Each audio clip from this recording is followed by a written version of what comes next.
The message in my book is timely because we are facing enormous challenges in this country, and President Obama has urged us to choose hope over fear. And my research underscores why this is such a vital choice for us. I've been able to show that fear closes down our minds and our hearts, whereas positive emotions literally open our minds and hearts. We're going to need that openness if we're going to face the challenges with clear eyes and come up with the creative solutions that allow us to come through this difficulty even stronger than before.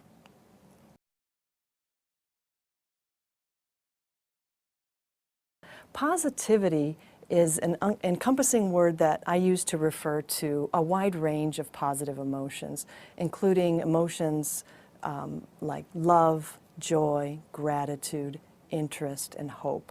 Now, these emotions aren't just, words we use or putting a smile on our face. They are deeply heartfelt, and they really change our mindsets and our biochemistries in synchrony.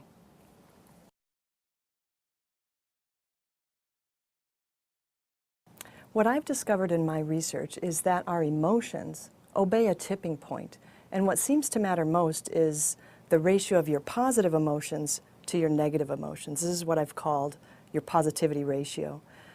Just as ice melts into water when it passes a certain temperature, people who are languishing in life can move to flourishing in life if their positivity ratios pass a certain threshold.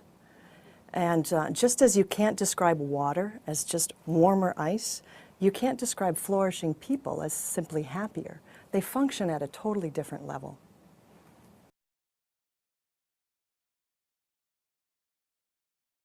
The tipping point ratio is 3 to 1. We need 3 positive emotions to lift us up for every negative emotion that drags us down. Now, the sad part is that my research shows that most people clock in at ratios at about 2 to 1, and many people are worse off still.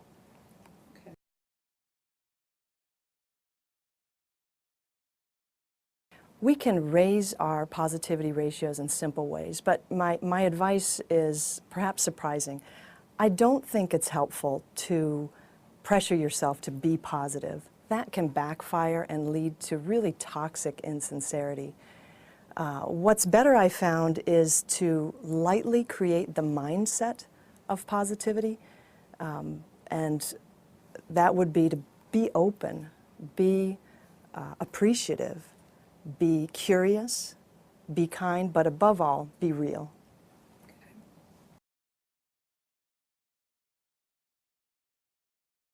To be open means to let go of those rigid expectations and really expand our awareness by taking in from all of our senses. And this works because we're actually surrounded by sources of goodness all the time, whether it's natural beauty or human kindness. But we're blind to these wonders when we become really fixated on any particular idea or goal. And if you make your motto be open, you actually remove those blinders.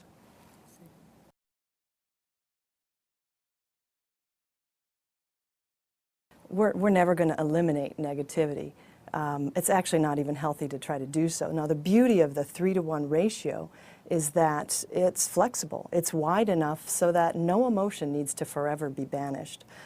That said, a lot of our negativity is pointless, and we could all do better sometimes by keeping our negativity in check by questioning mental habits that may fan the flames, like jumping to conclusions or ruminating.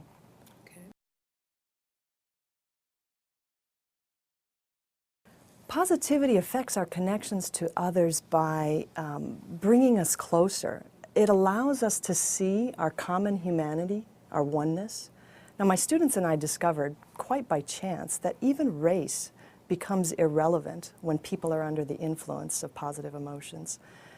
People just naturally start to think more in terms of we than in terms of me.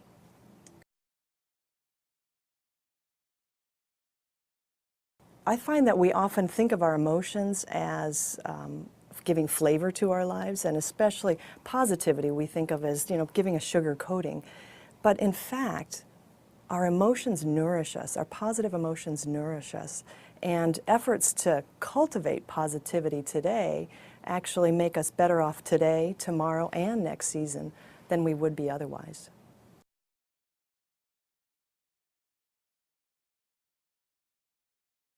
We can learn to value positivity more deeply by becoming more mindful of our emotions. And what I recommend is that people track their positivity ratios daily. Discover what makes you come alive and give those activities higher priority. We could all probably name 3 things right now that we could do that would bring us more joy, more sense of peace, and more deep curiosity, whether it's dancing or taking a hike in the woods or doing our new favorite hobby.